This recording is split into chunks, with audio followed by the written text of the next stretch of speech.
Hey guys, what's up? It's Megan and welcome back to my channel. Today we want to talk about the psych ward and what that's actually like, and we've decided that first we want to define what bipolar disorder is. We both have bipolar type 1 disorder. Type 1? So Brian, what is bipolar disorder? Okay. Bipolar disorder is a mental health diagnosis. We go through periods of highs, mania, and lows, depression, and the fluctuation in those moods is what characterizes the illness. So my experience is that I've suffered more with depression than the mania part. Like, the mania part's fun, and often when I've ended up in the psych ward, it's because I'm manic. It's just good to have friends, though, and that's the thing, like, in the psych ward, and by the way, we're not broadcasting from a psych ward, we're at the library in Mukilteo. This ain't no psych ward. In your opinion, what do you think leads to someone having to go to the psych ward? Start not sleeping. If you're not sleeping, for me, sleep's a big thing. If I'm not sleeping enough, I can feel a mania coming on. Reckless, impulsive behavior, shopping sprees. Remember when I was manic in college, I went to Target and bought $300 in cleaning supplies. Just for, like, my friends and I had rented this house and I thought it needed to be like spick and span clean, so went to Target, blew a bunch of money on stuff I didn't need, and it's just a typical manic behavior. Yeah, I spent a lot of money when I was manic. I blew through like $10,000. Wow, yeah, more than me. Yeah, I mean, I was doing like cocaine pretty heavily then as well, so that took up a lot of my money. But like, I would go down to, I've mentioned in a previous video that I was really into hanging out with homeless people when I was manic. So I would go to the gas station and buy like 25 packs of cigarettes and just like hand them out to people, buy candy, buy a bunch of alcohol. I was like getting hotel room. When you're manic, you don't have any consequences. Like, you don't think about what's going to happen next. Just happy to be alive. That's the thing that I think is hard about being bipolar in a sense, is that like we kind of crave the mania. Like, I like being manic because I get so much done. I'm super happy. Like, so much of it is like you feel good. So it's like, if you can be hypomanic and like channel it in a good way, then it's not like a terrible thing. But if you tip over that edge, once you're past that point, there's not really, you're too far gone. What would lead one into getting into the psych ward? It's well, there's something called a 5150 where you're detained for 72 hours because they think you're a danger to yourself or others. That's one way. Or I've gone in voluntarily where you just say, hey, like, I'm manic, I need some help, like, I need to get some rest, I've been up for days, what to do? Okay, go to Fairfax, go to the psych ward, and get help. When you have a car, you have to get an oil change every 3 months. I need to go to the psych ward every 3 months to get my oil changed. You don't go every 3 months. No, I'm just playing. I'm not going back. No more psych wards. We're past that. Yeah, but hopefully, like, we can stay outside of the confines. We really hope that we don't have to go back, but we do have. But it's there memories. If we need it. For the pajama party, I mean, we have fond memories of friends and people that I've met in there, and it's just been a blast. But the psych ward is like one big, like, it's party. Like a adult daycare / pajama party / homeless shelter.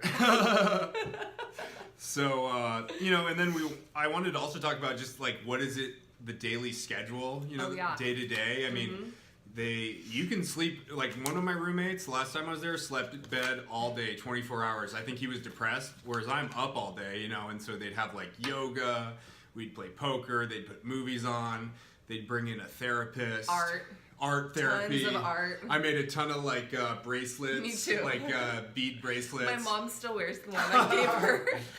Yeah, it's cute. I just having fun, but you'll see we're laughing a lot and we joke around, but mental health, mental health is a serious thing. It is. It's just that laughter is the best medicine sometimes. Yeah, I found a lot of healing being friends with Brian because he's so funny, and I've mentioned in previous videos that, like, I have to laugh about it. And again, like, manic episodes, depression, like, it's not funny at all. But the way that I've healed from a lot of my trauma and the things I've been through, like, I've gone to jail and stuff like that, and just really terrible things have happened to me.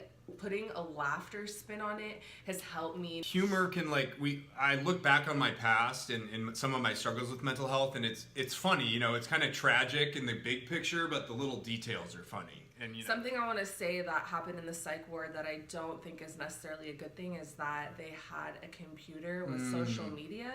So when I was manic in the psych ward in 2017, they had a freaking computer with access to Facebook and Instagram, and that really fucked me because like I posted so much embarrassing shit. I was so manic, and I just think that like looking back, that's so inappropriate. They didn't have one. They had a computer that you could actually literally use? They had a computer with access to the full internet, and I was posting just insane things, and I just wish that they wouldn't do that. Yeah. Obviously, I'm going to take advantage of it when I'm in there. Don't go on Facebook when you're manic. You might post a little bit too much. Let's talk about social media and bipolar. Yeah, so, like, what's your experience with bipolar and mania and social media? When I'm manic, when you're manic, you know, you want to post. You get addicted to those likes, you know, like. How many likes can I get on this photo or this funny comment I think I have? And my thing is if I'm manic, I stay off social media at this point because friends and family will reach out to me or reach out to my parents and be like, have you seen what Brian's been posting on Facebook? It's concerning. So if you're manic, stay off Facebook. If I'm depressed, I don't care about Facebook, so I don't even go on it anyways. I'm stuck in bed eating Cheetos and watching Netflix. When I'm depressed, I have no desire to go on social media either. I don't want to look in the mirror even. Yeah, I don't want to even look in the mirror. I don't shower. I'm just like shower for days. So depressed. Took a shower this morning though, just to let you know. Same. Samesies. My first manic episode, I was on social media constantly. Yeah. I'm surprised people still follow me because like your Instagram gets lit. It was lit. My story was lit. My posts were lit. Lit. I mean, once I got well and balanced out, I went back and just like deleted everything I posted because it was so painful. It was so painful to like look back at it. I did the same thing. It was just like, oh my, like I don't even remember posting it. Like that's the thing when you're manic, like you remember things but you don't. Yeah, you kind of lose track of time. You lose track of self. And you know, I get into trouble. Like I'd be on Snapchat and you know, Snapchat story, I'd post like 40 Snapchats to my story and people would be like, oh my god, man, like calm down, like enough of the fucking Snapchats, bro, like just live your life. But like haters gonna hate. It's like Taylor Swift said. And like people should recognize that when someone that has bipolar is posting like that on social media, that they're very sick. They are sick. Look at them like they're sick, like they have the flu, because it's like, I don't know, a lot of people unfollowed me. A lot of people still follow me, but a lot of people unfollowed me when I was manic. That's not cool. I mean, it's just like whatever. Like, I mean, it's their loss. Yeah, I'm a cool person. We're cool. She's cool. We're entertaining. I like to entertain people on social media, but his posts are pretty funny. Yeah, we have fun. Yeah, but I think that we do look out for each other. Like when I notice that Brian's like ramping up and I see him starting to post a lot, I kind of like, I get a little worried and I'll hit him up and just be like, yo, is everything okay? And you know. It's like my mom. Yeah, our families will get really concerned about us, but I think it's important for families to go about approaching someone that has bipolar. In a gentle way. In a gentle way, if they think that they're manic. I know that I've been approached by family and friends at certain points. And again, I'm not blaming people who weren't educated and didn't know. No, we don't blame anybody, But came at me very aggressively, which like when I'm manic and people come at me aggressively, I'm very combative.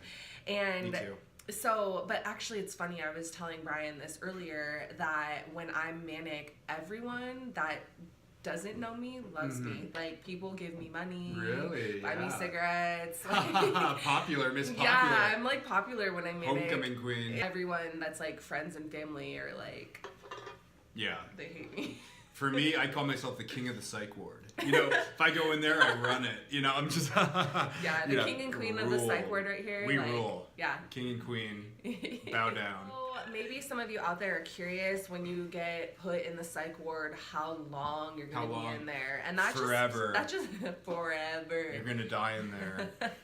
It just depends. I mean, I've been in the psych ward for as short as 3 days to as long as like 2 weeks. Yeah.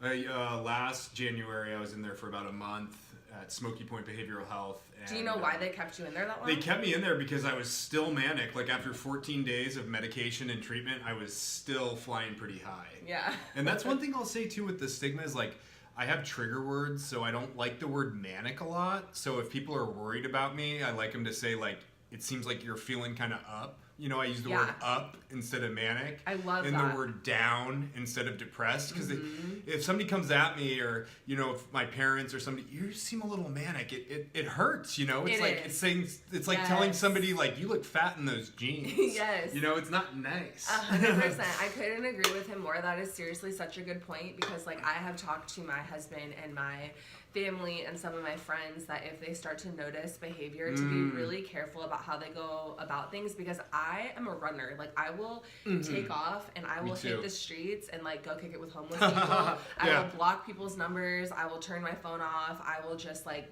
disappear. Yeah. And that's obviously really dangerous. I know when I'm manic at this point, and it's hard because it's like, I know that I am, but I just, it's hard to admit. Yeah, when I'm manic, you lose that self-awareness. I think that's the one thing that goes, like, you feel like Superman or Superwoman, but you lose that self-awareness, and it can run you into trouble. Like, you know, I've gotten into some trouble when I'm manic, and I'm not proud of it, but I'm happy that today I'm stable, doing well. You know, I spend time with people like Megan, and she's kind of my accountability buddy. Like, if I'm really depressed, she'll reach out through text and just say, you doing okay? You doing okay? And even if I don't respond, it's just nice to know that somebody's there checking on me. Yeah, so eventually, if I haven't heard from him in like 3 days, I'll just be like, hey, are you alive? Like, at least just write I'm alive. You're alive. Just write I'm alive. Just send one emoji. But she's been perfect. Like, the whole time I've known her, no issues. So you're like killing. You just always seem in such a, like, positive mood. It's nice. Well, things have really turned for me ever since, I'd say, like, November, December. I just, like, have turned a corner with just feeling happy, and, like, I think it's the fact that, like, time has passed and I've healed. I think it's taken me a really long time to get over all the trauma I went through in order to get diagnosed. You know, I have a lot of trust issues, especially with doctors. You know, I think doctors are, like, I'm not dissing on all doctors, but I mean, I just think they're so quick to diagnose you when they don't even really, like, know you. I think, you know, something I think is really important, which I want to do a video on at a later time, is that I think it's so important when someone goes to a psychiatrist or a doctor and suffers with depression, there should be a questionnaire or a meeting with a family member to ask if that same person that's going through depression, what are they like normally? Are they normally very productive, get things done, successful? Because that is a huge sign that they could be bipolar. And again, like, for me, getting misdiagnosed and prescribed the wrong antidepressant, it didn't ruin my life, because I'm still here, I am thriving, I'm doing better than ever, but it put a huge damper on my life. I mean, I almost got divorced. I almost got divorced. I didn't lose my business. Like, I chose to stop running it because I was depressed. Let's talk about self-care. Yeah, sure. Self-care is important, you know, like, I think if you're depressed or going through a hard time, it's important to, you know, maybe treat yourself to something that makes you feel good. For me, like, I'll go do some hot yoga, or, like, binge eat ice cream, eat a whole bag of Cheetos, or, you know, but there's like healthy self-care, which is like call a friend, you know, get out, go to the store, even just to get some groceries, listen to to feel music. better, listen to music, you know, listen to your favorite artist or watch your favorite movie. And going to the psych ward isn't something to be ashamed about, and I've had to deal with that, come to terms with that. You know, you wouldn't blame a diabetic person for getting their insulin, so you can't blame a bipolar person for getting their lithium. 100%. And, like, I love that you just said that, because, but like, mental illness is invisible. People think just, like, get over it, or, like, we're doing it on purpose. Like, this is, like, a fucking sick joke. Like, this isn't, like, fun. This ain't fun. I had to come to terms with my mental illness, and I'm trying to own it, respect it, and think of it as, like, I am a person with bipolar disorder. I am not bipolar. You know, I'm bipolar. My name's Brian. I'm not. Don't let that label define me. I absolutely love that. That's how I feel, you know. I think that's really important to remember, that we have bipolar disorder, but we aren't that. bipolar. We aren't. That's just like, it's just like if you have a sprained ankle, you're not that injury. It's not an injury to be mentally ill. It's just something that there's treatment for. Yeah, we're working really hard to be honest about our experiences because we feel like people don't talk about it enough and come forward with it enough, and we hope that by being honest and making these videos that it will inspire other people to come forward and talk about it, because the only way that stigma is going to end is if people talk about it and be real. I just want people to know that if you are struggling with your mental health, get help. It's the best way I can put it. You know, I see a therapist and a psychiatrist once a month. Just for your medication management. Yeah.